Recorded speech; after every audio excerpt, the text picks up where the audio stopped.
Late at night, in a quiet Nigerian home, bags are packed in silence. A passport lies on the table. A mother wipes tears from her eyes. A father forces a smile. At the airport, hugs are longer than usual. Some goodbyes feel final, even when no one says it out loud. Every year, Nigeria loses thousands of its brightest minds. Not to war, not to disaster, but to departure. They call it Japa, but Japa is not just travel. It is escape. It is exhaustion. It is a quiet vote of no confidence. Why are Nigerians living in record numbers? What happens to a nation when its best people walk away? And can this tide ever be reversed? This is the Untold Nigeria. The word Japa comes from Yoruba slang. It means to run, to flee, to escape danger. At first, it was used jokingly. Now, it carries weight.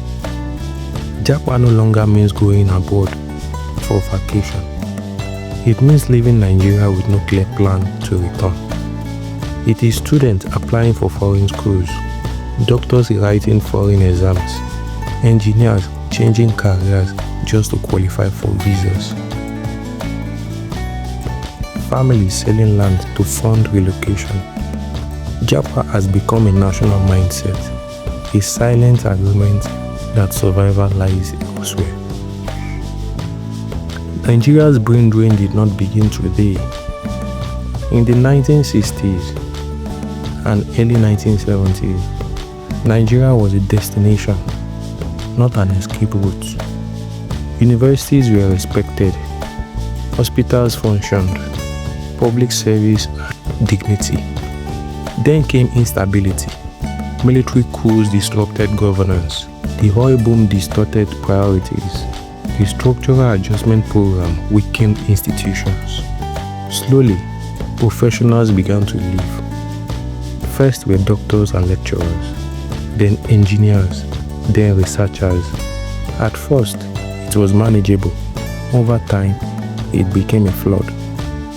The naira has lost value repeatedly. Inflation eats salaries before the month ends. People work harder but grow poorer. The graduates can earn for years and still not afford rent, transport, and food. Hard work no longer guarantees stability. Kidnappings, banditry, terror attacks. Parents worry about their children. Professionals fear commuting. Safety has become a luxury. Many live not for opportunity, but for peace of mind. Hospitals without equipment. Universities closed by endless strikes. Promotion determined by connection, not competence. Talent is suffocated. Merit is ignored. Perhaps the most dangerous reason of all, people stop believing effort will be rewarded. They stop believing tomorrow will be better. And when hope dies, migration becomes logical. People don't live because they hate Nigeria. They live because Nigeria stopped working for them. Nigeria is losing. Doctors who trained for over a decade. Nurses holding foreign hospitals together. Lecturers teaching abroad what they once taught at home.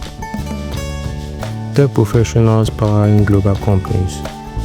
Some work below their qualifications, not because they lack skill, but because they seek dignity and stability.